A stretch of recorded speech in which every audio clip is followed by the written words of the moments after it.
Buen día, buenas tardes, buenas noches, según cuando escuchen esto o dónde lo escuchen.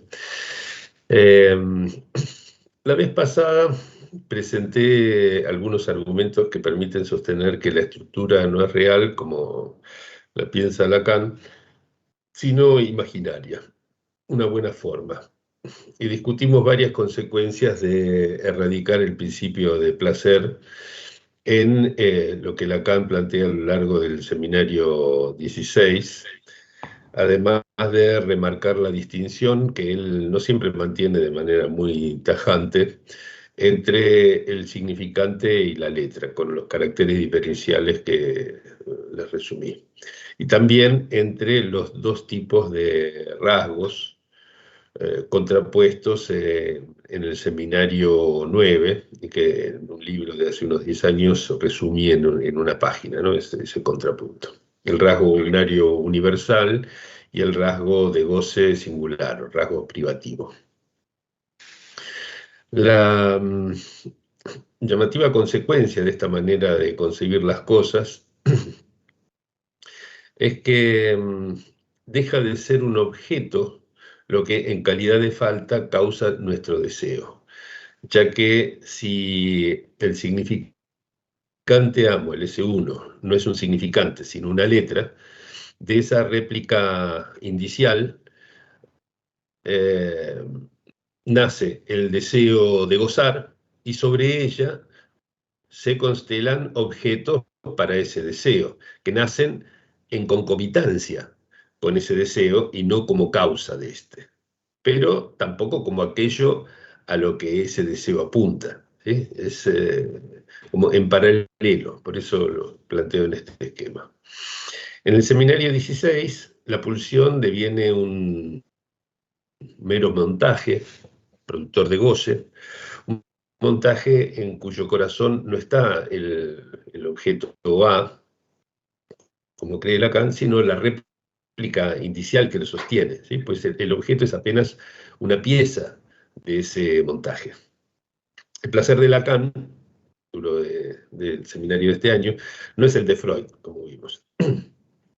Por eso, él no necesita cuestionar ese principio de placer de raíz como lo estamos haciendo nosotros. Le basta con tergiversarlo de varias maneras.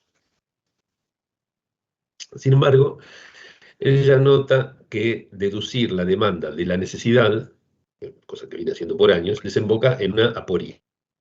Porque la lista deviene, como dice aquí, cómplice de la neurosis, ¿sí? Y por último, él supone que si tanto trabajo, tanto esfuerzo, ¿sí?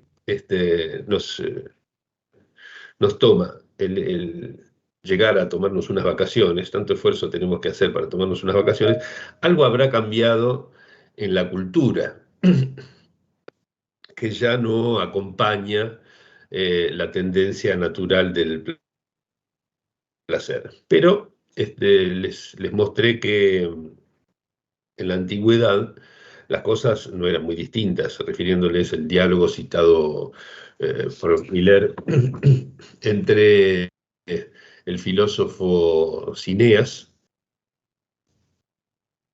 que da voz al principio del placer, y el rey Pirro, que lo deja en ridículo, y así le muestra que nuestra vida nada tiene que ver con ese principio, ni ahora ni antes, ya que su sentido es el goce, ¿no? ¿Te recuerdan?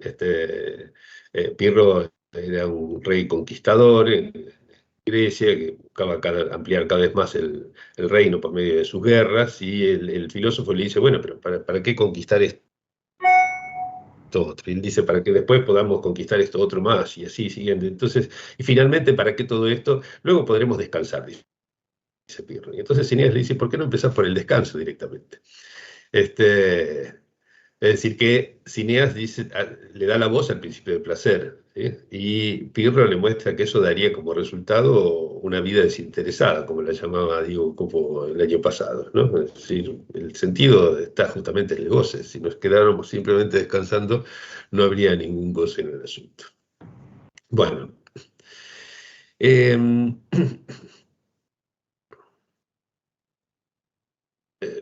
Aclaro que contradecimos a Lacan cada vez que hallamos para eso buenos argumentos, no por estar a favor o en contra de él, ¿no? Y hoy que vamos a discutir los seminarios 17 y 18, alguien está con el volumen alto y produce reverberación de mi voz. Le pido que apague el micrófono. Bueno. Decía, hoy que vamos a discutir los seminarios 17 y 18, les voy a presentar una frase de cada uno de estos seminarios que relaciono con el espíritu de nuestra búsqueda y de nuestro método. Voy a tener que parar un poquito porque hay alguien que está haciendo mucho ruido. No sé quién es.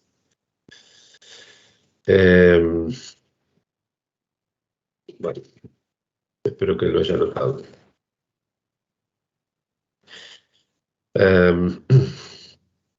Decía que de estos seminarios 17 y 18 voy a presentar una frase de cada uno, que relaciono con este espíritu del seminario, lo que estamos buscando y de nuestro método. ¿Sí? La primera frase señala la dificultad y el riesgo que ambas cosas entrañan, ¿sí? Porque observa que si Freud no dice tonterías, contradecirlo puede hacernos patinar y llevarnos a decirlos nosotros, esas tonterías, ¿sí?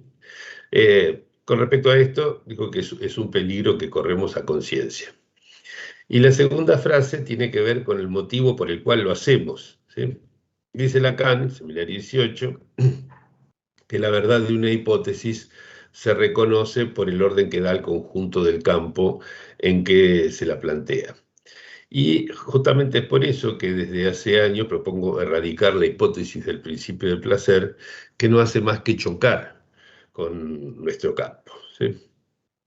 Él hace además lo mismo con otros pilares de la construcción freudiana, como el complejo de Edipo, al que califica directamente de inservible y cuya función mítica revela opuesta a la de tótem y tabú. O sea que no podría utilizarse ambas al mismo tiempo, habría que elegir, ¿sí? Ya que en tótem y tabú el goce precede a la ley y en el otro la ley precede al goce, ¿no? Lo mismo hace además con el Moisés, al que considera fascinante pero sin pies ni cabeza, ¿sí? Bueno, entonces, Lacan no dice tonterías y eso implica que debemos extremar los recaudos al criticarlo. Pero el eje de la reunión de hoy será, en cambio, una revaloración de algo sostenido por él, e incluso, a su manera, por Freud, y que fue menospreciado y hasta anulado por la posteridad. Los pocos que acompañan la elaboración seguida en este seminario, en mi seminario, hace tiempo, tal vez hayan reconocido en el título que di a la reunión de hoy una alusión a los dos tipos de escritura y de rasgos contrastados por Lacan en el seminario 9 y, como luego veremos, retomados en el 18, ¿no? Este dibujo lo elegí, como notó muy bien Diego Copo, porque parece al mismo tiempo un surco hecho en la pradera, ¿sí? O una pincelada hecha sobre la tela, ¿no? El año pasado vimos que la concepción freudiana sobre el final del análisis combina una escritura per via di levare y otra per via di porre, es decir, quitando cosas o agregando cosas, ¿no? Así como en el seminario 9, Lacan distingue dos rasgos y en el 18 dos escrituras, la que cava surcos y la que agrega pinceladas. Se dan cuenta que no es lo mismo, aunque con ambas yo pueda hacer una escritura. Aunque a veces él mismo sea un poco desprolijo a este respecto, hoy vamos a ver por qué es necesario preguntarse cada vez que hablamos de escritura si en ella se trata de surcos o de pinceladas, y para eso destacaré de todas las especificaciones de que Lacan se vale para oponer el rasgo unario al privativo, 3 que aquí son las más relevantes, aquí subrayo, ¿sí? El rasgo unario soporta el significante, el privativo no. El rasgo unario incide en la significación, el privativo no depende de ella. Y el rasgo unario es pura diferencia, mientras que el rasgo privativo admite la identidad. ¿Por qué nos importan estas distinciones? Porque vimos que si en vez de corregir el principio de placer mediante el añadido de un más allá, el trauma y la vivencia de satisfacción devienen creación de réplicas indiciales, o sea, de un conjunto de indicios de la experiencia vivida cuya constelación da pie a lo imaginario para crear objetos varios y a lo simbólico para brindarles una conmemoración significante que los torne legibles. El inextinguible deseo de gozar suscitado por esa experiencia se apoya en la réplica y enciende esa doble nebulosa, ¿sí? El deseo de gozar con el objeto constelado. Si no atendemos a la diversidad de rasgos involucrados en este asunto, la idea que nos hagamos del proceso también va a ser nebulosa, ¿sí? Entonces, empecemos por caracterizar ese uno, que es lo que representa a un sujeto ante otro significante, como dice Lacan, ¿sí? Pero que puede estar solo, ¿sí? Eso es lo que introduce como novedad el seminario 9 en este aspecto, ¿sí? A diferencia de lo que ocurre con el S2, ¿sí? Que siempre está en red, siempre forma redes, ¿no? Por eso se lo llama un saber. Una vez surgido el S1, dice Lacan, una vez surgido el S1, se repite ante S2. Pero nuestra pregunta es, ¿por qué en vez de reposar, como propone Cineas, el filósofo, el amo insiste como Pirro? ¿Sí? ¿Por qué se repite? ¿Sí? ¿Por qué insiste? Lacan dice que el amo no sabe lo que quiere, si bien su repetición apunta al goce, ¿sí? Es que todo esto lo tenemos en el seminario 17, ¿sí? De hecho, en lo que tiene de réplica indicial, el S1 está separado del saber, ¿sí? No sabe nada, ni siquiera sabe lo que quiere, pero, al igual que Pirro, está animado de un deseo de gozar. Solemos recitar que el significante preexiste al sujeto, pero no siempre se entiende correctamente lo que eso quiere decir, ¿sí? Esa preexistencia no significa, no se debe a que el significante esté en el mundo antes de que lleguemos a él, cosa que sería una tontería, ni a que el sujeto sea su efecto, cosa que es un poco más inteligente, sino a que el significante amo, que lo constituirá al representarlo, no está de entrada. En la clínica, hace tiempo mostré que eso forma parte de la letra chica de la regla analítica fundamental. Pero esta relación vale en general, en la medida en que al comienzo no lo hay, significante amo no hay ese uno, pues todos los significantes, como subraya Lacan, son equivalentes, ¿sí? Por ser una pura diferencia, ¿sí? Para entender cómo funciona el S1, Lacan sugiere que quizás no baste con el rasgo unario, ¿sí? Sino que, que el rasgo unario es necesario, digamos, ¿sí? Pero no es algo necesario en el sentido lógico del término, ya que el rasgo unario, como vimos, no soporta la identidad. Quizás no baste entonces con el rasgo unario, sino es que deba agregarse, dice, la vergüenza, o sea, agrego yo, el signo de un goce, ¿sí? Porque solo hay vergüenza allí donde hay un goce, ¿sí? Es como clínicamente le sacamos fruto, digamos, al provecho a la vergüenza. Además, por su carácter de letra, el S1 hace legible el discurso, ¿sí? Esta es otra particularidad que lo torna diferente del S2, ¿sí?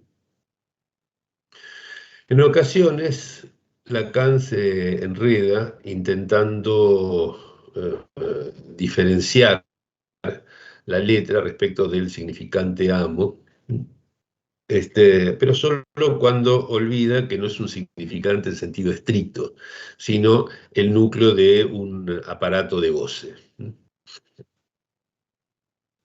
En eso se distingue precisamente del rasgo unario.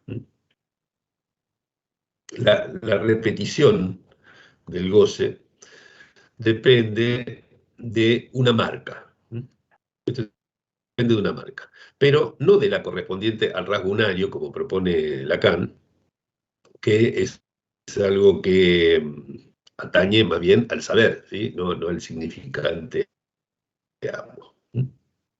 La pérdida de goce, además, acaecida en la repetición, ¿sí? Cosa bien conocida, digamos, ¿no? La repetición introduce una pérdida de goce en lo que atañe al mismo objeto, ¿sí? Y al mismo tipo de goce vinculado con ese objeto. Eso lo discutimos ya hace muchos años, cuando trabajábamos la economía de los goces. Pero esa pérdida de goce crecida en la repetición es ocasionada por ese rasgo que forma un saber, ¿sí? A diferencia de la marca, que, como ocurre en la alucinación verbal, por ejemplo, en la psicosis, lleva el goce en sí. No es algo que se deduce, sino que ya viene con el goce. Aunque no es instituida, digamos así, no es instituida como tal por la repetición, sino que es instituyente de esta, ¿sí? La marca, dice Lacan, es en sí misma conductora de voluptuosidad. Eso es lo que vemos en la alucinación verbal, ¿sí? Ahora bien, lo que conmemora repetitivamente una irrupción de goce, ¿sí? Es una de las definiciones más importantes de Lacan del Seminario 17. Sin embargo, tenemos que introducir ahí un matiz, ¿sí? Porque lo que conmemora repetitivamente una irrupción de goce siempre es una marca singular, no el rasgo unario, ¿sí? Cuando Lacan dice aquí, el rasgo unario conmemora una irrupción de goce, pero no es el rasgo unario, es el otro tipo de rasgo, es una marca singular, ¿sí? La que lo conmemora. Porque el rasgo unario es propio de la identificación mayor, como Lacan bien lo sabe, lo menciona, y su repetición, además, se basa en la mera no identidad del significante consigo mismo, es decir, una ley lógica del significante y no algo vinculado con el goce que conlleva, ¿sí? Por lo demás, es el rasgo unario y no la huella lo que puede borrarse, lo que puede tacharse, ¿sí? Referencia a lo que dice Literater, Seminario 18.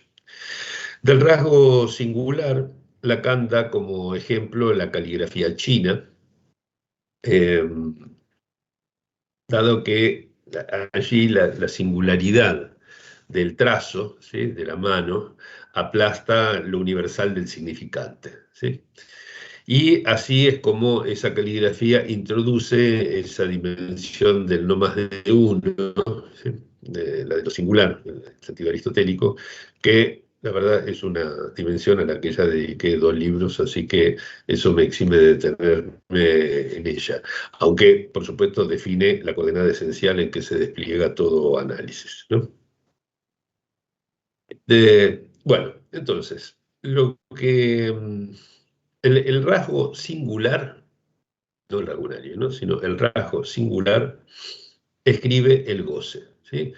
No como simple inscripción, dice Lacan, sino como un hueso, ¿sí? Que se rodeará del lenguaje y sostendrá todos los goces, ¿no? Entonces, como ven, si resulta imprescindible distinguir dos tipos de rasgos, más necesario aún es mantener la distancia entre el significante y la letra, que en estos seminarios es respetada con mayor regularidad que antes, aunque no siempre, ¿sí? Por ejemplo, cuando dice que la ciencia remite a una articulación que se aprehende por el orden significante, ¿sí? Yo les digo a ustedes para que lo piensen. ¿Ustedes se imaginan si Einstein, al explicar su icónica fórmula E igual a mc cuadrado, dijera que E es la energía y también podría significar el Edipo o el cuantor existencial, ¿sí? O si aclarara, por ejemplo, que E mayúscula no es igual a E mayúscula, ¿sí? Cosa que sería propia de la lógica del significado es idéntico a sí mismo. ¿Sí? No se pueden sostener estas cosas, ¿sí? La ciencia no se refiere a una articulación, como dice Lacan, que únicamente se aprehende por el orden significante. Depende enteramente de la letra, ¿sí? No del significante. Y el significante, como dice Lacan, corre por todos lados en la naturaleza, es porque nosotros lo inyectamos en ella, ¿sí? Gracias a lo cual la palabra se abre el camino hacia lo escrito, dice en Lacan, en el sentido habitual de este término, no en el sentido tocante a la letra que nos interesa, ¿sí? O sea, escribir lo que se dice, ¿sí? Simplemente eso. Pero solo hay cuestión lógica, eh, como lo dice Lacan, a partir de lo escrito, es decir, una vez que eliminamos, ¿sí?, de allí todo rastro del significante. Ahora bien, la relación entre significante y letra no es algo lineal. En el sueño, les comento al margen, un pequeño comentario al margen, eh, me puse a ver el texto original porque había muchas cosas que no me convencían. El original francés, quiero decir, del seminario 18, y me di cuenta que tiene realmente unos cuantos problemas de traducción, la versión castellana. Una lástima. Hay cosas que se pierden por completo, sobre todo, particularmente en la clase sobre literatura. Bueno, en fin, retomo. Estaba hablando de la relación entre significante y letra, que es una cosa compleja, ¿sí? En el sueño, por ejemplo, ¿sí?, en el sueño, lo escrito se inmiscuye en la palabra, ¿sí? Me gusta mucho como plantearlo de esta manera, ¿no? Como esta inmixción de lo escrito en la palabra, ¿no? Porque es un reví, ¿sí? Es decir, un acertijo hecho con imágenes que deben ser leídas y no tomadas en su valor figural, ¿no? Como dice Lacan en interpretación, Freud en la interpretación de los sueños. Y es, por supuesto, esa escritura, como bien subraya Lacan, no es simple representación, sino también repercusión, o sea, goce, ¿sí? Algo que repercute en el cuerpo, a tal punto de que el vínculo puede invertirse y plantear que la escritura es condición de la palabra, ¿sí? Nunca se habla más que a partir de la escritura, como dicen acá. Entonces, las complejas relaciones significante-letra, palabra-escritura y escucha-lectura, ¿sí?, serán objeto de arduas y vacilantes elaboraciones en los siguientes seminarios, algunas de las cuales ya discutimos aquí hace unos años en relación, por ejemplo, con el goce del sentido, un libro sobre la economía de los goces, ¿no?, con respecto al goce del sentido y al fenómeno psicosomático. Muchas de estas complejas relaciones se despliegan en Literatur, que es el escrito leído por Lacan creo que en la séptima clase del seminario 18. ¿Sí? O sea, escribe el texto y lo lee en la reunión del seminario. Yo la verdad que lamento que no se aceptara mi sugerencia que hice en su momento de traducirla empleando el vocabulario técnico de la geología, que sin duda Lacan utilizó en el original, ¿no? Como pude verlo cuando hice una traducción casera de ese texto. Más allá de eso, él dice que el psicoanálisis, al interpretar el goce, busca el sentido de una letra que es litoral, ¿sí? Litoral, esto me gusta mucho, ¿no? Que la letra es litoral entre entre ese goce y el saber, ¿sí? Lo cual ya plantea el problema de la relación entre inconsciente y síntoma que Lacan intentará resolver en su última enseñanza, ¿sí? O sea, el momento en que, a partir del seminario, la existencia del síntoma respecto del inconsciente, ¿sí? Me hizo mucha gracia cuando leía que Lacan pone, nada permite confundir la letra con el significante, cosa que él dice después de haber confundido ambas cosas más de una vez, ¿sí? Pero el punto más oscuro viene a continuación. Y siempre me resultó muy oscuro. Esta vez creo que pude arrojar un poquito de luz sobre este asunto, por lo menos no me resulta tan oscuro ahora, así que les comento lo que pensé. Él critica el modelo del proyecto de 1895, ¿no?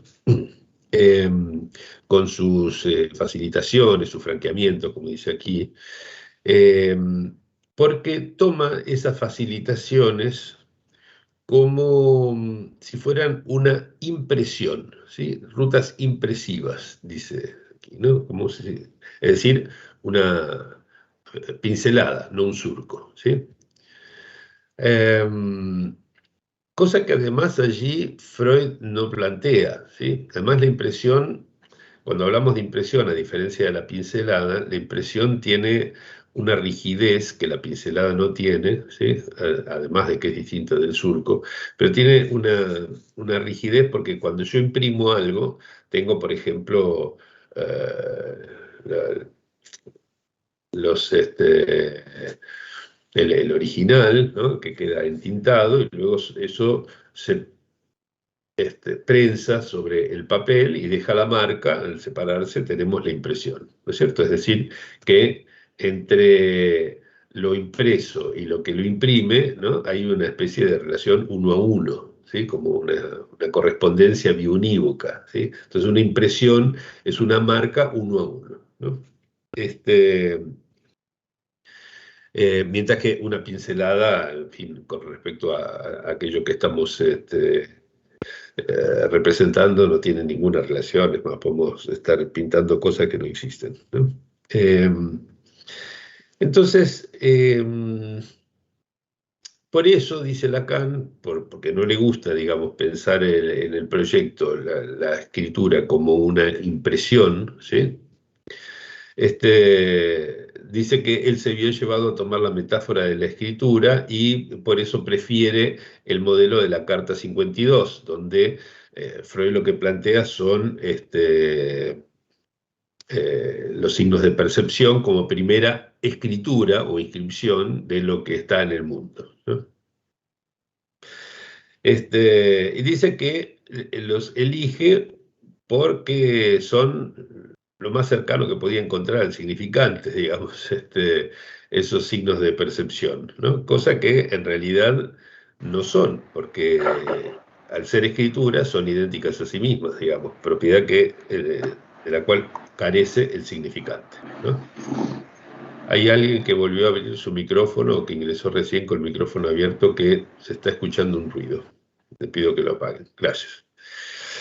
Este, bueno, entonces, yo, evidentemente no es fácil evitar esos deslices, ¿sí? Pero yo creo que esta vez podemos arrojar sobre este asunto alguna luz, ¿sí?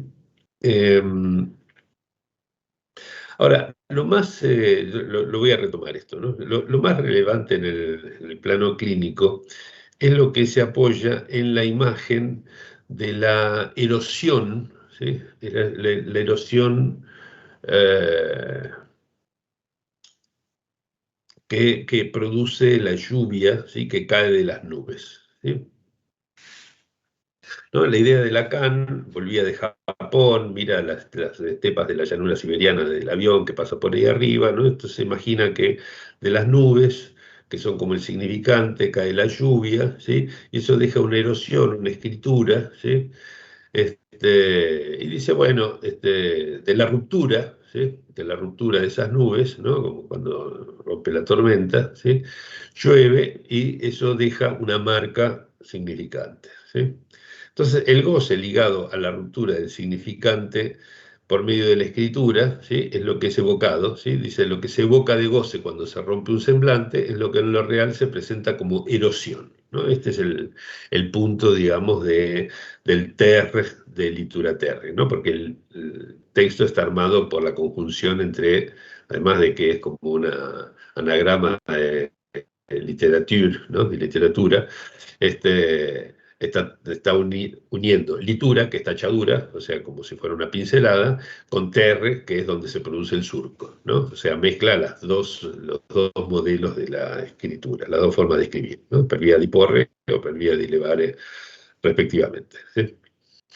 Entonces, en esto que dice Lacan, ¿sí?, que lo que se evoca de goce cuando se rompe un semblante es lo que en lo real se presenta como erosión, ¿sí?, en esto se apoya la noción crucial del impacto que tiene el equívoco en la economía de los goces, ¿sí? Porque si el significante deja una marca que es una escritura, ¿sí?, y el equívoco lo que hace es relacionar ese mismo significante con una escritura diferente, entonces puede evitar la repetición del goce que va siempre por el mismo surco, ¿sí? Y por lo tanto va en contra de ese uno más, uno más, uno más que caracteriza a cierta forma de goce que no voy a discutir ahora. Bueno, este, ok, por lo demás, la referencia a la lengua japonesa le permite a Lacan vislumbrar, para ella por lo menos, ¿sí?, lo que este año sugerí en general. O sea, que el S1, el significante, lo que llamamos significante amo, que representa al sujeto, no es un significante, sino una letra, ¿sí? Acá, por ejemplo, dice que el sujeto está dividido por el lenguaje, ¿sí?, pero entre escritura y palabra, ¿no? Si quieren, entre letra y significante, respectivamente, ¿sí? Y que solo en la primera, ¿sí?, en la escritura, es que se aloja y se sostiene el goce, ¿no? La escritura, no el lenguaje, dice, da sostén a todos los goces, o sea, del lado de la letra S1 y no del lado del significante S2, ¿sí? Bueno, no los voy a martirizar más por ahora en cuanto a la diferencia entre la letra y el significante. Resumo un poco. A ver cómo estamos de tiempo. Bueno, eh, ok, paso a esto. Entonces, hace unos años, en este librito sobre los goces, comenté la incursión de Lacan en el terreno de la termodinámica a lo largo de gran parte del seminario 17, ¿sí? En ese seminario, mi seminario, lo que está puesto ahí en el libro, que lo retoma, señalé que Lacan intenta explicar, lo que mencionaba un rato atrás, la pérdida de goce acaecida en la repetición, comparándola con la ley de la entropía, ¿sí? Este, Porque, bueno, digamos, en las máquinas térmicas, ¿sí?, hay algo que vuelve al estado inicial, que es la energía, que se conserva, pero hay algo que no vuelve nunca al estado inicial, que es la entropía, porque aparecen ahí eh, otras cosas, digamos, que no vuelven a cero, no vuelven al punto de partida una vez cerrado un ciclo, ¿no? Entonces, lo toma como una analogía, como un modelo para pensar por qué el primero goce de algo no resulta tan sublime y el segundo ya no tanto y el tercero ya nos acostumbramos y el cuarto tal vez queremos pasar a otra cosa, ¿no? Esta es la cuestión general que allí se está planteando. Entonces, esta incursión de Lacan por la termodinámica, particularmente por la ley de la entropía, ¿sí?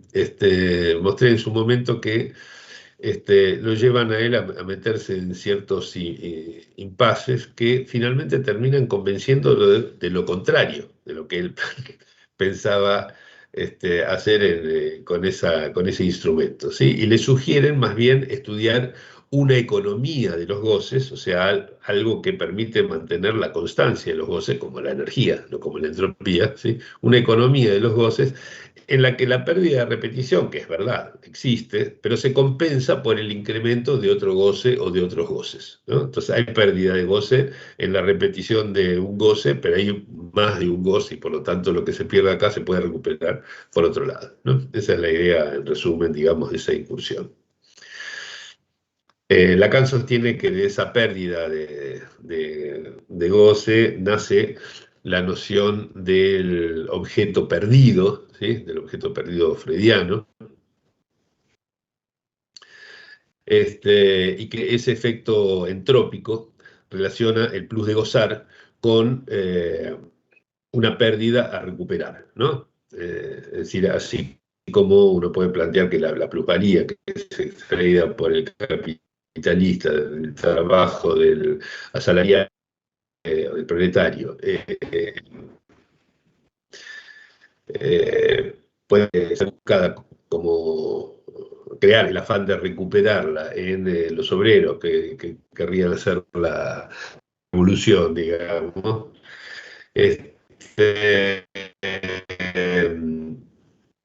Habría entonces una pérdida a recuperar, ¿sí? Que, introducida por esa noción. Es diferente, resultaría si nos sometiéramos al principio de placer, digamos, ¿no? El principio de placer lo perdimos, chao, no nos vamos a mover. Por otro lado, me llamó la atención notar que hay en esto todavía, estamos en la altura del seminario 17, residuos de la famosa dialéctica entre necesidad, demanda y deseo que ya criticamos en las últimas reuniones, ¿sí?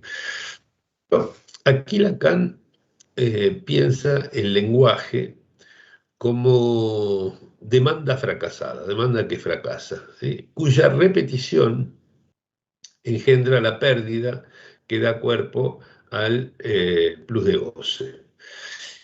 Y dice que la causa del deseo nace de la castración, ¿sí? O sea, de una pérdida de goce, ¿sí? O sea, sigue estando en el horizonte esta idea de que hay una necesidad, al pasar la necesidad a la palabra, obligatoriamente, porque somos seres hablantes, hay algo que entra allí tergiversado, que es la demanda, ¿sí? Pero hay algo que no entra jamás en la palabra, que es el deseo, ¿no? Bueno.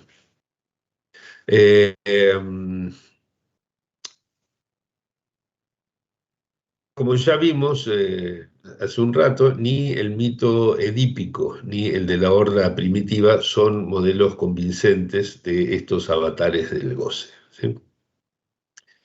El parricidio, por ejemplo, parece en ambos condición del goce, ¿sí? Pero Lacan se pregunta, ¿el Edipo obtiene ese goce al precio de ese asesinato? ¿Sí? La prohibición de goce, con la que Lacan juega bastante en el seminario 18, vuelve a ser adscripta al principio del placer, ¿sí? Como si ordenara no demasiado goce, ¿sí? Como si todo todo goce rozara el sufrimiento, dice, ¿sí? Pero también es adscrita a la estructura edípica, ¿sí? Al mito edípico, ¿sí? Que prohíbe gozar del cuerpo de la madre, ¿sí? Y esta vacilación que vemos en estos seminarios, ¿sí? Realmente no se resuelve. Eh, y se traduce, es más, además de no resolverse esta vacilación respecto de la prohibición del goce, se traduce en la vacilación que media entre el objeto A y el objeto perdido, ¿sí? Por ejemplo, La pérdida de goce, cuyo símbolo es A minúscula, el objeto A, sería estrópico de la repetición significante y también homóloga al objeto perdido de Freud, ¿sí? Como si ese objeto perdido correspondiera, sigue insistiendo Lacan, a ciertas partes del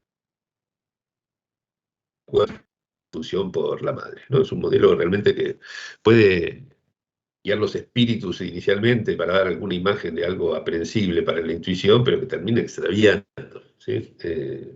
Pues ya lo vimos reiteradas veces.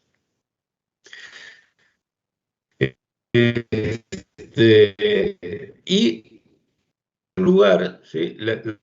Todas estas opacidades, además, sobre el lugar del que Lacan sigue considerando que ese lugar es el de A minúscula, ¿sí? El analista ocupa el puesto de A minúscula, dice, la causa del deseo del analizante, ¿sí? Por más que deba seguir el deseo de saber, que como vimos, no significa que deseemos saber esto o aquello, sino que el saber como tal desea algo, ¿sí? ¿Y qué desea ese saber? Sino gozar.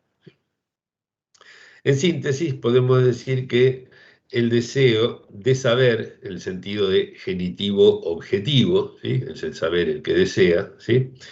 Es deseo de gozar en el sentido del genitivo subjetivo, es decir, lo que se desea es gozar, ¿sí? Parece un juego de palabras, pero no lo es. Por esta época, Lacan interroga además la relación entre deseo y goce.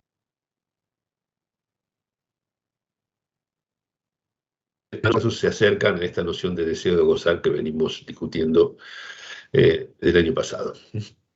Dice, por ejemplo, que el deseo acentúa la relación con el goce, cuando antes, te recordarán bien, oponía uno al otro, ¿sí? Y admite, por ejemplo, en Sade, un inmortal deseo de gozar, ¿sí? Aunque no deja de suponer la prohibición del goce y la necesidad de morigerarlo, ¿no? Esta idea del goce como un mal o del goce mortífero, etcétera, que luego con la economía de los goces va a tener que suspender, ¿sí? Porque, digamos, hay goces que son todo lo contrario, el goce de la vida, por ejemplo. Llega incluso a decir que el deseo de dormir, supuesto tan natural en la teoría freudiana del sueño, es su mayor enigma, ¿sí? Y recuerden que el año pasado vimos que sin principio de placer, la función del sueño no sirve al deseo de dormir, sino al universal deseo de gozar, aún durante el sueño. ¿Y qué posición toman estos dos seminarios respecto de ese principio, del principio del placer? ¿Sí? Primero, lo contraponen, al igual que la pulsión, al instinto, ¿sí? O sea, hay como un deslizamiento del principio del placer a la pulsión en su contraposición al instinto, ¿sí? Por esto de mantener la atención más baja, ¿sí? Y ya no lo tildan erróneamente como antes de homeostático, sino que subrayan bien su afán de mantener la tensión más baja. Es decir, bajan la tensión, no la suben si es demasiado baja, ¿sí? Que sería la homeostasis. En el horizonte, como dice Lacan, si la tensión debe ser cada vez más baja, en el horizonte aparecería allí la famosa pulsión de muerte, ¿sí? Que vamos a ver cómo resulta cada vez más criticada por Lacan. El más allá del principio de placer se enlaza, como es debido a la repetición del goce, ¿sí? Lo que precisa repetición es el goce, dice Lacan. Si bien esta repetición sigue considerándose contraria a la vida, este tinte mortífero que aún se le asigna al goce, por más que la pulsión de muerte sea considerada ya una especie de hipérbole escandalosa, dice Lacan, ¿sí?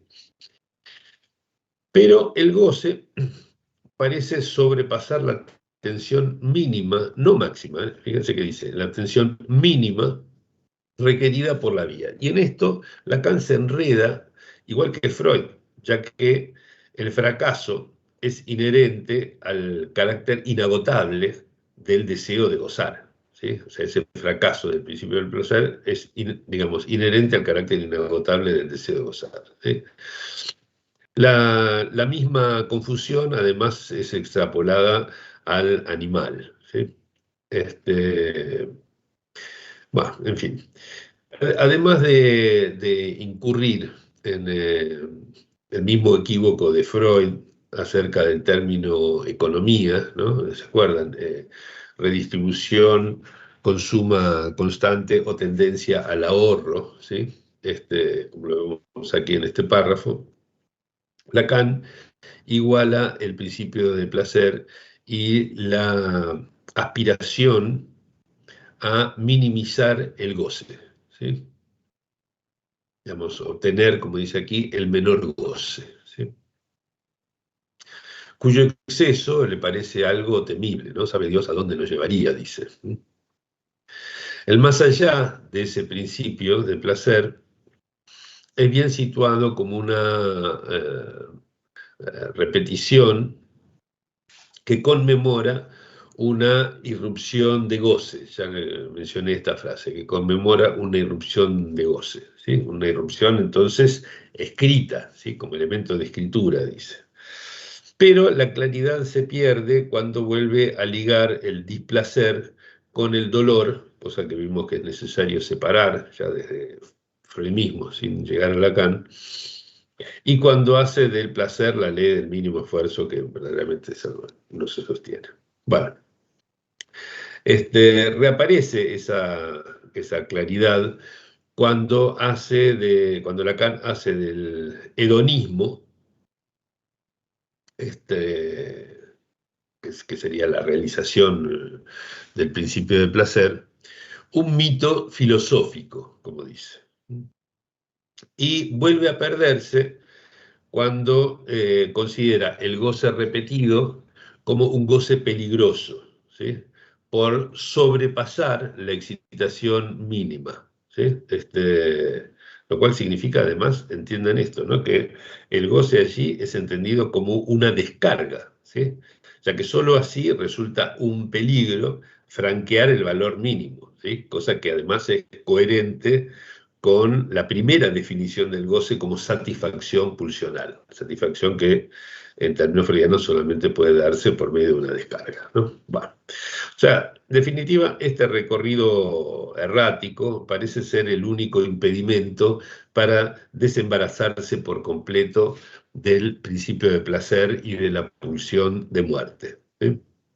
Lacan la concibe, igual que Freud, como un saber que lleva la vida a la muerte por caminos trillados, ¿sí? Repetidos, digamos, ¿no? Caminos siempre iguales, ¿sí? Caminos masoquistas, además, dice, ¿no? Que llamamos el goce, ¿no? Esos caminos masoquistas. Es decir, que Lacan sigue pensando esa muerte como una suerte de entelequia de la vida y no como veníamos pensando lo del año pasado, un mero avatar orgánico debido precisamente a la inexistencia del principio del placer, ¿no? En fin, es para discutir esto con Lacan. El primer matiz importante, distinto de esto que venimos viendo hasta ahora, aparece en el Seminario 18, que es donde Lacan introduce el goce de la vida, del que tanto hablaba Freud, ya que así abre una brecha entre el goce y lo que hasta ese entonces parecía ser su pareja natural, que era la muerte, ¿sí? Aquí dice, por ejemplo, que la muerte es el punto límite del goce de la vida, ¿sí? O sea, pone punto final al goce de la vida, ¿sí? Y aunque luego pretenda hacer de esto el enunciado freudiano del principio del placer, cosa que no es así en absoluto, el paso este ya fue franqueado, el paso de separar finalmente goce y muerte, ¿sí? Porque, digamos, existe el goce de la vida. Y es importantísimo, digamos, que sin este paso era imposible, por ejemplo, plantear la economía de los goces que va a surgir de sus desarrollos desde acá hasta la tercera. Esta idea venía gestándose bajo formas que el año pasado, venía gestándose en Lacan, digamos, pero bajo formas que el año pasado, al estudiar a Freud, reunimos en la imagen del ser hablante como Lustsucher, ¿sí? Es decir, como buscador de goces, ¿sí? Por ejemplo, Lacan decía, un año antes de esto que les leí recién, en el seminario 17, Lacan decía que nada apacigua el goce, ¿sí? Nada apacigua el goce, ¿sí? Que este es una especie de barril sin fondo, ¿no? Como el tonel de las Danaides, ¿sí? Se empieza con las cosquillas y se acaba en la parrilla. Es decir, la imagen misma de una búsqueda de goce sin límites, sin freno, sin, ¿no? Es decir, nada que ver con el principio del placer. Y en el seminario siguiente empieza aceptando la posibilidad de que haya excitaciones que adquieran intensidades infinitas, ¿sí? Es decir, de vuelta ilimitadas, ¿sí? Y termina diciendo que el imperativo superyoico que ordena gozar es imposible de satisfacer, ¿sí? A mí siempre me costó, yo muchas veces en este seminario, en los últimos años de este seminario, 5 años por lo menos, vengo con esta frase y siempre me costó entenderlo. Esta vez le pesqué una vuelta que quiero transmitirles. Este, ¿qué quiere decir esto de que el imperativo superyoico que ordena gozar, ¿sí? sea imposible de satisfacer, ¿sí? O sea, ¿qué significa que no podríamos gozar, por ejemplo? O que podríamos no gozar, ¿sí? Esto es verdaderamente absurdo, ya que nada es sin goce, ¿sí? Esto llegamos en la experiencia analítica con la mayor facilidad, ¿sí? Yo ahora lo entiendo en este sentido, que lo imposible es que el deseo de gozar alcance satisfacción, en el sentido radical del término, es decir, que diga basta, satisfecho, ¿sí? O sea que el goce tiene, de ahí mi recomendación en chiste de la bibliografía obligatoria, el goce tiene estilo Rolling Stones, ¿sí? Su canción, la canción del goce es I can get no satisfaction, ¿sí? La famosa, no puedo obtener satisfacción alguna, ¿sí? Esa sería una traducción aproximada. La necesidad de repetición no tiene por qué buscarse en la distancia entre identidad de pensamiento e identidad de percepción, como planteaba Freud, ni en la inexistencia de una identidad significante, como planteó Lacan en el Seminario 9, por ejemplo, sino que puede adscribirse al carácter insaciable del goce que jamás se apacigua ni se colma, ¿sí? Y esto, digamos, este goce que se opone a cualquier apaciguamiento, ¿no? Que es un barril sin fondo, digamos, como el tonel de las Danaides, todo este razonamiento vuelve problemático el lazo entre inconsciente y síntoma hasta un punto que va a ser eclosión en el seminario 22, pero como les decía un rato atrás, ya vemos anunciarse aquí, ¿sí?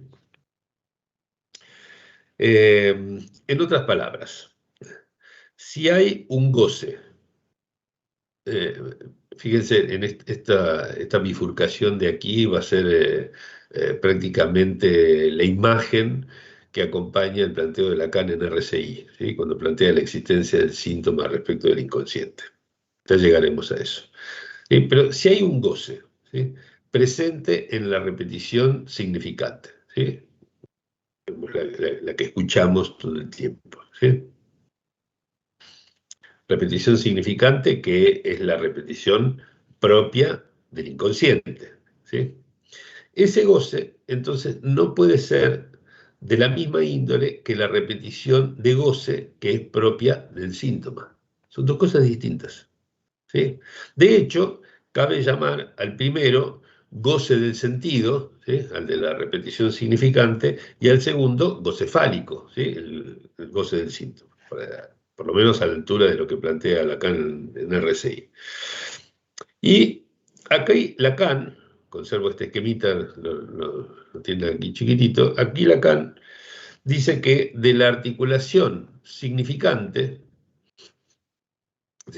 se articula representando un sujeto ante otro significante, de aquí partimos para dar sentido a esa repetición que apunta al goce, ¿no? Dice, o sea que de la articulación significante partimos para dar sentido, primera vía, la de la repetición significante, a una repetición que apunta al goce, es decir, segunda vía, ¿sí? Y también dice que se repite un rasgo unario, que es primera vía, repetición significante, como escritura que conmemora una irrupción de goce, segunda vía, la de la repetición de goce en el síntoma, ¿sí? Incluso, fíjense que el año siguiente, en el 18, ¿sí?, dice, respecto del síntoma, ustedes se orientan, los síntomas son cosas que dan signos, pero que no se entienden en absoluto, ¿no? O sea que lo que dice es que nos orienta el síntoma, y que este no está en la dimensión de lo comprensible, o sea que es un signo no significable, de vuelta el mismo contraste entre estas dos dimensiones que vengo subrayando aquí. O sea que hay algo aquí, yo no lo había notado hasta ahora, ¿sí?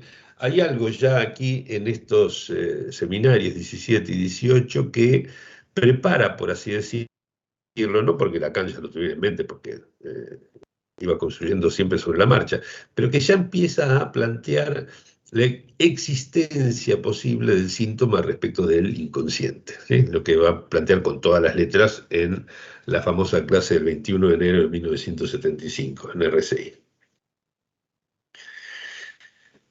Bueno, en la clase sobre Liturater, además, hay varias pistas para entender por qué Lacan rechaza la escritura como impresión. Recuerdan que lo mencioné antes, cuando criticaba el proyecto. Y Lacan acerca de esa escritura a lo que yo llamo la réplica indicial, ¿sí? Ante todo, Lacan rechaza la idea de un Innenwelt, ¿sí?, un mundo interior, digamos, ¿sí?, que refleja un Umwelt, un mundo exterior, que es de su misma naturaleza, ¿sí? De hecho, comento, digamos, lo saben quienes me escucharon al fin del año pasado, ese es el motivo que me llevó a reemplazar el mote de respuesta mimética con el que empecé, porque respuesta mítica parece como una copia, ¿no?, del mundo exterior en el mundo interior, ¿sí? Y no es en absoluto nada de eso lo que pretende hacer la réplica inicial, que son un montón de huellas que no tienen ninguna correlación con ninguna representación, ni que la representan, sino que simplemente son unas marcas contingentes dejadas por una se obtuvo el consentimiento del sujeto. Bueno, obtuvo el consentimiento del sujeto quiere decir, dejó una marca, ¿sí?, que produjo a ese sujeto como ese sujeto, ¿sí?, no que el sujeto elige si consciente o no. Bueno, en fin. Entonces le decía, Lacan empieza por rechazar la idea de un Innenwelt que es reflejo de un Umwelt de su misma naturaleza, ¿sí? Por eso es que de una frontera entre Lacan propone un litoral, ¿sí?, litoral, entre dos dominios que no tienen nada en común, ¿sí?, el saber y el goce, ¿sí? Y en efecto, piénsenlo con lo que venimos trabajando del año pasado, podrían tener en común una experiencia de goce y el conjunto de rasgos que le inscriben, ¿sí? Bueno, y así es como llegamos al párrafo que ya les comenté, donde dice haber apelado a la metáfora de la escritura, porque el modelo del proyecto le parece, erróneamente, le parece apoyado en la idea de impresión. Los signos de perspectiva 52, en verdad, él dice que es preferible porque le parece próximo al significante, pero en verdad son escrituras, ¿sí? Que no difieren en su esencia de las planteadas en el modelo anterior. O sea que en definitiva entiendo yo que esta idea de agresión que él rechaza, ¿sí? Se debe a que lo piensa con el Wunderblock, ¿no? El block maravilloso, ¿sí? O sea, como si la escritura fuera una impresión, una marca, digamos, como positivo y negativo, ¿no? Este, Mientras que ni en la Carta 52 ni el proyecto tienen esta idea de lo que son las marcas que dejó la experiencia. Pero bueno, en fin. Esto me parece que finalmente entiendo por qué es que no le gustaba la cuestión de la impresión. Dejé ahora para el final un popurrí de comentarios dispersos, ¿sí? El primero es sobre la formalización.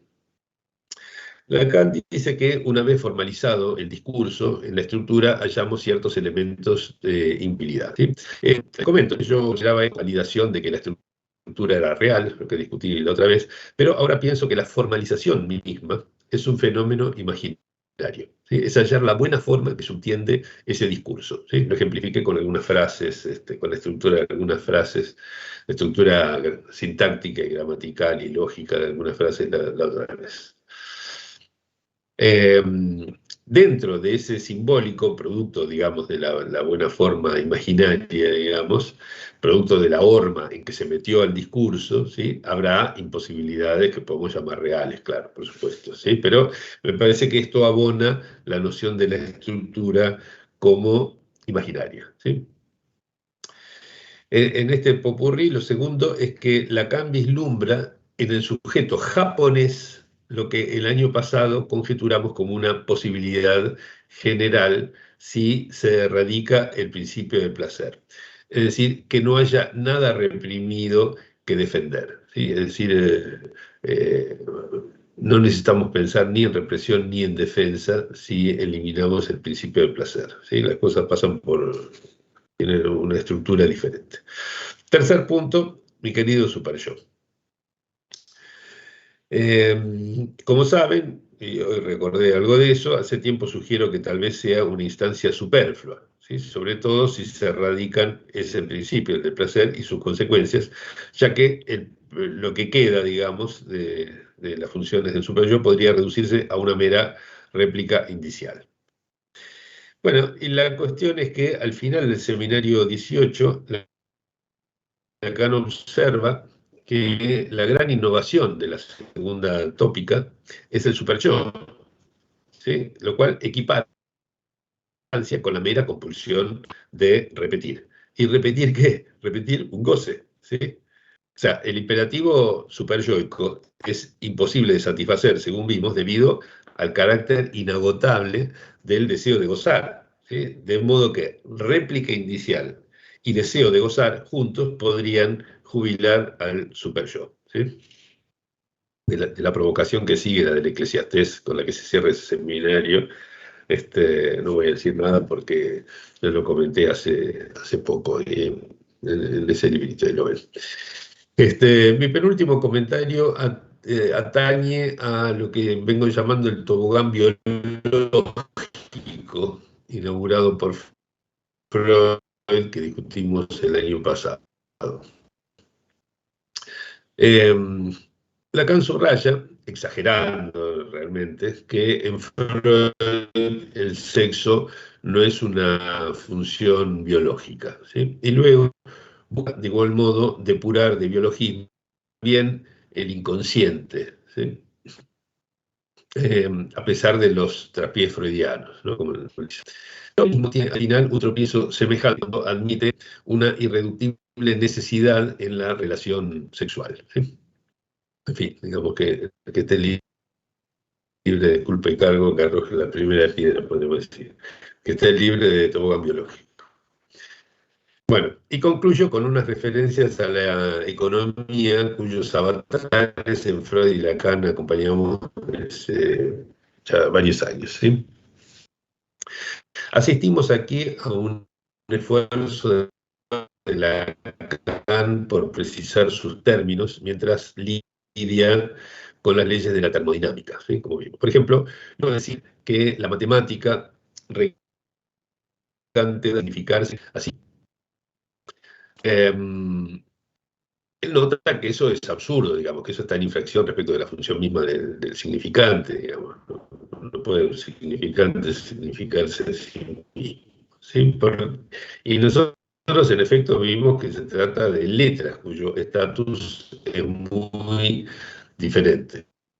Pero eso no le impide, esta acotación no le impide seguir hablando de la energética en términos significantes, por ejemplo. ¿Sí? O sea, tiene ahí unas vacilaciones, digamos, no es muy prolijo al respecto. Cuando a la reducción económica que Freud realiza, ¿sí? La refiere a un discurso sobre el goce, ¿sí? Cosa muy buena realmente y que además podría como verdadero germen de la economía de goces planteada en la tercera, ¿sí? Freud lo reconducía. Sin embargo, achaca a la repetición significante una entropía que le parece la constancia de la suma de los goces, ¿sí? Lo cual en verdad solamente revela su tractación de la segunda ley termodinámica, ¿sí? Nada más que eso. Pero lo más interesante es que toma la perspectiva económica sobre los goces inspirado en autores economistas, ¿sí? Aquí le dice, de vez en cuando meto la nariz en autores que son que cierne a una economía discursiva, una economía del discurso, que más adelante él va a referir a letras y no a significantes ni palabras, ¿sí? Aunque, de todos modos, él entiende que se trata de una economía de goces y de excitaciones, ¿sí? Por lo tanto, si ustedes ven que esto va a desembocar en letras, ¿sí? Una economía, digamos, dependiente de ciertas letras y que corresponden a goces y excitaciones, si juntan ambas cosas, obtendrán como resultado, en algún sentido, una economía de letras de goce, ¿sí? Casi como si se dice letras de cambio, ¿sí? Formada, esa letra de goce, esa economía, mejor dicho, por los rasgos singulares cuya reunión constituye cada réplica indicial, ¿no? Bueno, antes de darles la palabra, ya termino, les anuncio nuestra próxima reunión, que será el jueves 26 de enero, y en la cual veremos qué consecuencias tiene erradicar el principio del placer en el seminario 19, en Hablo a las paredes, que incluyo a partir de una sugerencia de Flavia Valicenti, y si hay tiempo, también en el seminario 20, aunque no lo prometo. Igual estamos muy bien de tiempo, etc. Bueno, así que voy a sacar aquí la pantalla compartida. Y, a ver ahí. Ya la saqué, ¿no? Sí, ¿Es así? Bueno, buenísimo. Ah, ok, ahí está. Hola Elsa, ¿qué tal? ¿Cómo te va? No te había visto hasta ahora. Tengo una amiga uruguaya, Elsa Biderman, que está escuchando aquí nuestro seminario, aunque no sé si lo está escuchando bien porque su imagen aparece congelada. Bueno, tenemos casi 20 minutos como para conversar, así que quienes quieran tomar la palabra, no levanten la mano, pueden directamente abrir el micrófono y empezar a charlar, así lo hacemos más ágil. ¿Me parece bien?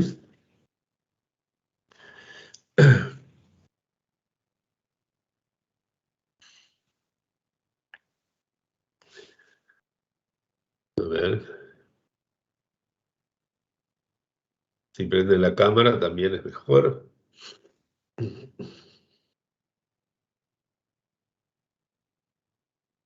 Hay alguien que parece que quiere prender y no le sale bien. Adriana, me parece. Sí, pero estás muda todavía. Tendrías que Hola, desmutearte, como no, se dice. no, Ahí solo para está. saludarte, entré un ratito más tarde por una dificultad Ah, personal. ok, Gracias. ok. Bueno, a ver, ¿qué piensan acerca de surcos y pinceladas y las cosas que estuvimos discutiendo hoy? ¿Te puedo seguir la lógica de la cosa? Bien, ¿no? Más o menos. Es difícil, ya lo sé, es arduo, es muy condensado.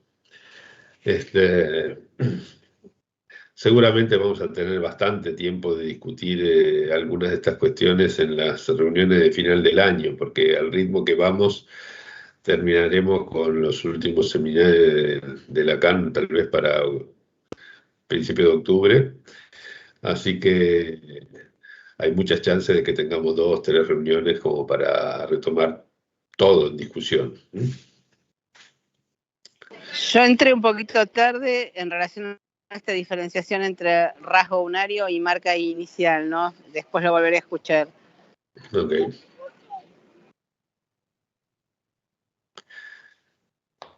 Sí, es como muy difícil de seguir, hay que tomarse su tiempo.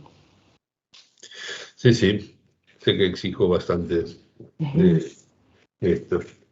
Y además, por supuesto, a ustedes les resulta más difícil que a mí, no porque yo tenga más neuronas disponibles, sino porque yo ya lo tengo pensado antes de decirlo, y ustedes lo están pensando ahora. Así que Y más entiendo. neuronas disponibles también. No, no lo creo que tenemos todos más o menos la misma cantidad. No, no. Es eso, simplemente que lo voy pensando durante por ahí un par de semanas y ustedes lo tienen que escuchar en un ratito, así que lógico. Igual, Gerardo, Sí. lo que demuestra también todo este camino sinuoso y difícil que a todos nos cuesta, estas diferenciaciones, por ejemplo, entre significante y letra, que siempre las podemos repasar, entre la conexión del goce y el significante, lo que sería más del orden pulsional, del orden con el orden del lenguaje, o sea, me parece que hace también a la dificultad de lo que estamos estudiando. Ajá. O sea, ¿no? Porque le damos vueltas reiteradas, lo enfocamos desde otros ángulos. Y bueno, es un campo abierto para las hipótesis, ¿no? También. Sí, sobre Entonces, todo es un terreno fértil para pensar y discutir, digamos, ¿no? Es algo realmente que cada vez es más difícil de encontrar en nuestro ámbito, ¿sí? En nuestros ámbitos, que se discuta verdaderamente, que se den argumentos, etcétera, ¿no? Está tan metida, digamos, la cultura de la cita, ¿sí? De coleccionar citas y como si no hubiera nada, como si estuviera todo dicho, como si no hubiera ningún problema, como si todo fuera compatible, etcétera. A mí esto, por lo menos este seminario, me trae mucho aire fresco en ese sentido, inclusive de las contradicciones que encuentro a veces, de las críticas que me hacen ustedes, cosas que llevan a pensar, digamos, produce un efecto para mí de despertar, ¿no? Y que espero transmitir. Así que, sí, sí, por ejemplo, las distintas relaciones entre significante y letra, los distintos modelos del goce, ¿no? En fin. Hola, ¿qué tal, Azucena? ¿Cómo te va? Ahí te veo. Hola. ¿Qué tal? Yo voy a Dale. hacer una pregunta, voy a comentar una pregunta que me da un poco de pudor porque me parece muy tonta, pero a mí me intriga por qué Lacan trabaja en este momento los discursos cuando los deja de golpe, así, ¿no? Es como que pasa raudamente por ahí. Después él habla de discursos en el 20, pero yo me pregunto si es una insistencia de él para mantener ciertos conceptos, que además en el seminario 17 va cambiando, porque esta conexión significante goce, ¿no? O o lo que dice Millán en algún lado, que dice un significante representa el goce para otro, ¿no? Emulando lo del sujeto. Bueno, para mí es una intriga estos seminarios. La pregunta es ¿por qué Lacan se dedica a los discursos y luego los deja? Sí, pero es como si, me pregunto, porque por un lado pienso es un camino necesario, él tiene que pasar por ahí, y por otro lado me pregunto si no hay una insistencia de él en mantener esta cuestión de lo simbólico y lo real separado de lo imaginario. Por eso decía, es una pregunta un poco tonta, pero bueno. Sí, no me parece nada tonta en lo absoluto, pero ¿no tenés ni siquiera un esbozo de respuesta? No, porque acabo de hacérmela gracias a tu clase. No sé, yo, a ver, no sé si voy a responder a tu pregunta con lo que digo, pero primera cuestión, Lacan se ve un poco obligado a construir la teoría de los discursos a partir de los acontecimientos de mayo del 68, del mayo francés, ¿sí? Él lo dice al final del seminario 15, tan complicado porque estaban los estudiantes ahí que podían andar, etcétera. Y él dice, el psicoanálisis tendría que poder decir algo bien dicho al respecto, ¿sí? Y se dedica a partir de allí a varias cosas. Digamos, su investigación sigue esencialmente dos ramas, una de las cuales es la construcción de la teoría de los discursos, ¿sí? O sea, que se toma muy en serio la necesidad de dar una respuesta articulada a los acontecimientos políticos de la época, ¿sí? Conocidos bajo la forma del Mayo francés. Y yo creo que es una respuesta impresionante, realmente, ¿no? Me parece mucho más, ¿cómo decirlo?, mucho más digna que eso que se suele hacer hoy en día, que es tratar de explicar alguna cosa, agarrando un par de referencias de Lacan y diciendo Lacan explicó esto porque dice esto otro. Eso es pobre, digamos. Me parece que es mucho más interesante crear algo que de una respuesta digna a un problema que nadie entendía. De hecho, si se sigue llamando Mayo francés a todo eso, es porque ni siquiera se sabe si fue una revolución, qué corno fue lo que sucedió. Nadie lo sabía, ni siquiera los propios actores. Fue una cosa muy complicada, se sigue discutiendo aún hoy. Bueno, Lacan me parece que da una respuesta muy interesante, varias respuestas, digamos, pero una de las más importantes es la de los discursos. Segundo, él no deja de lado completamente los discursos después de estos seminarios 16, 17 y 18. ¿Sí? Los retoma en varias oportunidades, a veces sin escribirlo, digamos, pero aludiendo a la lógica que los reúne y que los distingue entre sí en varias ocasiones. Y después que yo hace unos años me invitaron en un libro de teoría política, creo que era, no me acuerdo ahora, a presentar algo sobre sobre el lazo social. Sí, era el lazo social desde la filosofía política, se llama el libro. Una colección de trabajo de varios autores, uno de cuyos capítulos me encargaba a mí. Y la idea era que yo escribiera algo sobre Lacan. Y contrariamente, digamos, a lo que se suele tomar, digamos, la idea de los discursos como el lazo social, ¿sí? Decía que en Lacan hay dos teorías del lazo, ¿sí? Una es la del lazo universal, es decir, que reúne a más de un sujeto, y otra es la del lazo singular que termina siendo el santón, ¿sí?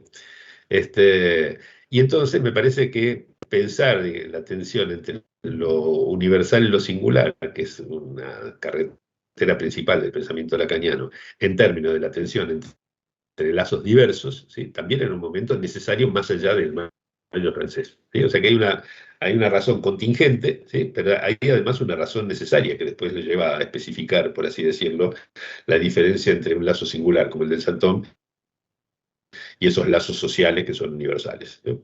En fin, respuesta improvisada, prometo pensar más al respecto, pero si pensás algo más y se te ocurre algún complemento de esto, alguna crítica, lo podés comentar en la próxima reunión. Ok, gracias Gerardo. Ok, gracias por la pregunta. ¿Qué más? Tenemos bastante tiempo, aprovechemos para conversar. Hay otro, yo aprovecho, Gera, también. Dale, Diego. No, para ir también me hiciste acordar algo que no me acordaba para nada y que creo que vos en algún libro lo habías ya marcado, la diferencia entre rasgo unario y letra. Y una de las diferencias que tomaste es justamente la cuestión de la identidad y la diferencia absoluta. Cosa que estoy pensando ahora que nos va a servir para el seminario 20, para el cuadro de la Claro, aceptación. sí. Entonces también pensaba, bueno, yo porque estoy ahora metido con ese tema, porque estoy entusiasmado, pero es un tema también que, no sé, lo digo para mencionarlo, ¿no? O sea, una forma muy o bastante alejada de la cuestión del sentido, o sea, más próxima a la cuestión de la lógica, para orientarnos. O sea, la cuestión de la identidad y la diferencia, sobre todo en estos tiempos con el tema ¿no? de lo trans y de lo masculino, lo femenino, y el goce femenino y el goce masculino, que siempre yo digo que tiene menos fama que femenino, porque es verdad, porque para Lacan hace una distinción importante a ese nivel, y la cuestión de la identidad y la diferencia, y en particular de la diferencia absoluta, es un tema interesante también que es, para tenerlo presente, alrededor del tema de la eliminación del principio del placer, el hecho de quedarse con el goce y después con los distintos goces dentro de los cuales está el goce femenino. Entonces digo, para poner la mira en lo que viene, ¿no? Que es seminario 19 y 20. Ujú. Sí, es algo que hay que tener presente, a mi gusto, para poder entender que hay dos clases de repetición que tienen lógicas diferentes y que clínicamente tratamos de maneras diferentes, que son la repetición en el terreno significante y la repetición en el terreno del goce. ¿Sí? Es decir, Lacan dice que hay una forma de la repetición que tiene que ver con el hecho de que un significante nunca vuelve a ser idéntico a sí mismo, por lo tanto el primer significante, el inaugural, no se recupera jamás, entonces la identidad de percepción nunca recupera, la identidad de pensamiento nunca llega a separar la distancia de la identidad de percepción y por lo tanto, como en sentido freudiano, y por lo tanto hay una insistencia que tiene que ver con que el significante siempre falla en recuperar la identidad que ha sido perdida. Eso es una cosa que tiene su lógica, está muy bien explicada, qué sé yo, digamos, tiene su razón de ser, ¿sí? Pero otra cosa es la repetición de goce, ¿sí? Porque en la repetición de goce lo que nosotros encontramos, y que es lo que además hace a nuestra clínica cotidiana, ¿sí? Es que el goce es siempre el mismo. ¿Sí? Es decir, hay una experiencia de goce y una nueva experiencia de goce y una nueva experiencia de goce y siempre el mismo. O sea que ese goce es idéntico a sí mismo, ¿sí? Y los significantes que lo conmemoran son los mismos, ¿sí? Entonces no son significantes, son letras, porque ahí ya hay identidad. Y eso hace a toda la diferencia entre la lógica del significante y la lógica de la letra, ¿sí? Entonces, me parece que entender bien que hay dos formas de la repetición distintas, cosa que es realmente una formalización lacaniana fundamental, ¿sí? Nos lleva a no confundir la dimensión del inconsciente y la dimensión del síntoma, que es lo que él termina planteando como una distinción crucial en el Seminario 22 y que luego además va a extraer de allí la noción de Santón. ¿Sí? O sea, hay que entender por qué Lacan piensa estas cosas. Yo siempre digo que no fue al monte Sinaí y volvió con el saber del psicoanálisis escrito en las tablas bajo el brazo, ¿no? Digamos, no es que venía con él. Era un laburante Lacan, ¿sí? Que iba pensando y lidiando con la clínica y con problemas clínicos y conceptuales y con la articulación entre ambos todo el tiempo. Entonces, cuando yo digo que Lacan es errático y que vacila, etcétera, lo digo porque con el diario del lunes es todo mucho más fácil, ¿no es cierto? Y porque después de haber transitado a Lacan durante 400 años, volver a él nos resulta un poco más sencillo, y encima tuvimos a Miller que nos simplificó cosas que eran complicadas, y en fin, digamos que tenemos otro training. Pero él lo estaba armando eso, lo estaba inaugurando, lo estaba pensando por primera vez, digamos, y yo me saco el sombrero, por más que lo critique, digamos, la crítica es darle un valor. Clarisa. Sí, pero la pregunta clínica sería cómo ir identificando, ¿no? Porque los significantes que tienen, que son letra, vienen, está bien, es decir, estamos en las dos vías de la repetición, entonces, ¿cómo se orienta el analista de alguna manera para ubicar que ese significante es letra o tiene valor de letra? No sé bien si hay ahí una distinción que hacer, eso sería otra cosa, otra pregunta, pero si viene con alguna lucecita, viene con alguna muesca, ¿con qué viene? Como para decir, bueno, estos los saco y en la sesión que viene o lo tengo, o lo toco, o le digo algo, o lo dejo pasar. Sí, sí. No, igualmente no es que de una cosa y de la otra se deduce, lo tomo o lo dejo pasar, pero No, me reía recién porque me acordaba, también, ¿no? hay una de las obras de Hugo Rey, como se dice en castellano, de Jarry, donde en la escenografía hay una flecha que dice: estos son los Montes Cárpatos, ¿no? Entonces me imaginaba así, ¿no? Esto es una flechita que en el discurso del paciente diga: esto es un significante, esto es una letra, estos son los Montes Cárpatos. Bueno, supervisamos, por ejemplo, sí. ocurre, o el analista escucha algo, o sea, quizás lo que quiero decir es que porque vos lo planteaste como el goce sentido y el goce fálico, que me parece que es el masculino, digamos, por lo menos así lo entiendo yo, por ahí me equivoco, pero me parece justamente que hace a la orientación lacaniana, ¿no? A partir de esta posición teórica, para decirlo de alguna manera, que incide en la clínica. Entonces, y esto, si efectivamente, o sea, debería estar desde el principio, ¿no? Sí, una cosa como al pasar fálico y masculino en realidad se distinguen porque el fálico no es el peniano, digamos. El fálico es el único goce en la economía de los goces que está fuera de cuerpo, ¿sí? Y ese goce puede ser para hombres y para mujeres, masculino, femenino, no importa. Pero, digamos, con respecto a la distinción clínica, ¿sí? Yo pienso que los testimonios del PASE nos pueden enseñar bastante al respecto, ¿sí? Se me ocurre, les compartí creo que con un grupo bastante amplio de este seminario, los primeros 9 trabajos de Damasia Freda, ¿no? Damasia Amadeo de Freda. Que me parece interesante, digamos, cómo introducen allí el negro, ¿sí? Como algo que jamás tiene una derivación significante, que jamás es equivocado, que jamás es reventado en los múltiples sentidos, etc. El negro siempre sigue siendo negro desde el principio, desde antes del análisis hasta después de terminado, ¿sí? A diferencia de lo que es negro, por ejemplo, por lo que recuerdo, en el testimonio de Marina Recalde, ¿sí? donde aparecen equivalencias significantes, derivas de significación.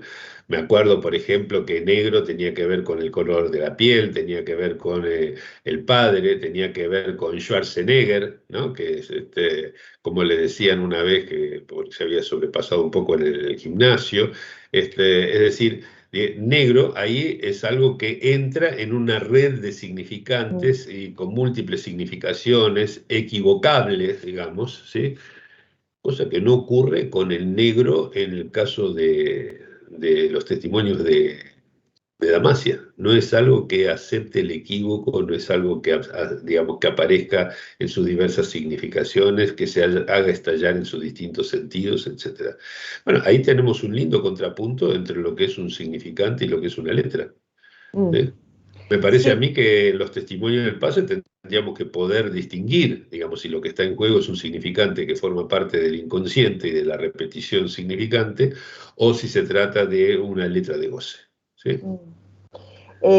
Susana. Sí, voy a compartir con los cuidados del caso, por supuesto, una experiencia muy, muy cercana en el tiempo. Una paciente, primera entrevista, ya había tenido tratamiento un tiempo y me dice en la primera entrevista, al poquito tiempo de estar hablando, que en ese tratamiento, una paciente que no es analista, ¿no? Habían trabajado lo que ella y su analista habían dado en llamar, voy a decir otra cosa, ¿no? Pesadez. Y lo interesante es que en relación a esta caracterización, ella arma toda su vida, se angustia, o sea, ella no sabe, le puso un nombre a algo que le dificulta toda su vida, que le produce situaciones de angustia, qué sé yo, pero lo impactante es que eso ya viene con un significante, eso ya viene con algo que normalmente por ahí uno en los tratamientos, el paciente cuenta, me pasa esto, aquello, y entonces uno va tratando de armar ahí el significante de la transferencia, etcétera. Lo que me parece interesante con respecto a esto, habrá que ver cómo sigue ese tratamiento, ¿no? Pero que ella ya viene con esto y después todo lo que cuenta, todas las cosas que le dificultan la vida, viene en relación a esto que se llama pesadez, por decirlo de alguna manera. Así que, qué sé yo me oriento por estas cosas en la clínica, pero bueno, antes me orientaba por el super yo y ahora ya no me puedo orientar más por el super yo. Sí, otra cosa, por ejemplo, me acordaba de lo que decía, es muy buena la pregunta que hace Clarisa, digamos, porque nos remite al modo en el que lo encontramos. Claro. Nunca está el cartelito de estos son los Montes Cárpatos, que de los que me voy a reír durante unos cuantos días después, porque lo leí en mi juventud y me había olvidado. Pensaba, por ejemplo, en algo que dice Miller también, en El hueso de un análisis, donde habla de los modos de reducción significante y de la reducción al goce, ¿no? Habla de 3 modos de reducción, etc. Y uno de ellos tiene que ver con la convergencia, si no mal no recuerdo, lo menciona así, lo llama convergencia, y que tiene que ver con el hecho de que es un significante que a partir del cual adquiere sentido todo el decir del sujeto. ¿Sí? Es decir, que puede faltar incluso, ¿sí? En el discurso del sujeto, ¿sí? A diferencia de lo que es un significante, que es lo que escuchamos, ¿sí? Bueno, puede faltar en todo el discurso del sujeto y sin embargo, ¿sí? A posteriori nosotros podemos reconducir todas las tracklist, ¿sí? Todas las resignificaciones, todos los aprecup, los podemos remontar a ese significante que debió haber estado en el origen para que todas las cadenas significantes tuvieran esos sentidos que allí obtenemos, ¿no? Como si fuera, yo me lo imagino, tengo varios vectores, ¿no es cierto?, que si los prolongo hacia atrás convergen en un punto, ¿no es cierto? Ese punto jamás fue dicho, ¿no es cierto? Pero, bueno, ¿qué tiene ese punto? Ese punto tiene que ser idéntico a sí mismo, o sea, es una letra. ¿Sí? Y no es un significante, además, porque no es algo que forme parte del decir del sujeto. O sea que, digo, están buenos los criterios, está bueno ir pensando esos criterios clínicos a los que apela, mejor dicho, que está pidiendo Clarisa aclarar y que me parece muy bueno pensar. ¿Sí? ¿Cómo distinguimos clínicamente entre un significante y una letra? Está muy bien. Es eso que aparece en cada repetición, en cada significante que remite esa letra. ¿Quién está hablando que no escucho bien? Ah, discúlpame, Adriana. Adriana, sí. Sí. Que va apareciendo en cada repetición, en cada significante. Sí, es que justamente una de las cosas que tenemos, que sugiero yo plantear a partir de lo que discutimos hoy, es que cuando hablemos de repetición empecemos a aclarar de qué clase de repetición estamos hablando. Porque no son lo mismo, ni clínicamente se presentan igual, ni tienen funciones idénticas en la cura, ni les damos un destino similar a la repetición significante y a la repetición de goce. Eso es lo piola, digamos. Y piensen que es un esquema que va a ser muy sólido en Lacan, ¿sí? Que va a desembocar en la idea de que el síntoma no es una formación del inconsciente. El síntoma existe al inconsciente. ¿sí? Y que eso es lo que hace que por más que le tiremos toda la parafernalia de interpretaciones con las cuales podemos abordar las formaciones del inconsciente, insista en su repetición. O sea que clínicamente es lo que hace al pan nuestro de cada día. ¿sí? Bueno, Está escuchen, bien, muy buena la discusión, pero ya nos pasamos bastante de la hora y sé que hay gente que si no después me critica por haberme pasado de hora y que ellos se perdieron en el seminario. Así que... Es una persona muy criticada. Muy criticada, me encanta eso. Bueno, entonces les agradezco mucho la presencia. Dentro de 2 semanas tenemos la próxima reunión. Vemos seguro Seminario 19. Probablemente veamos también Habla a las paredes, que es contemporáneo. Y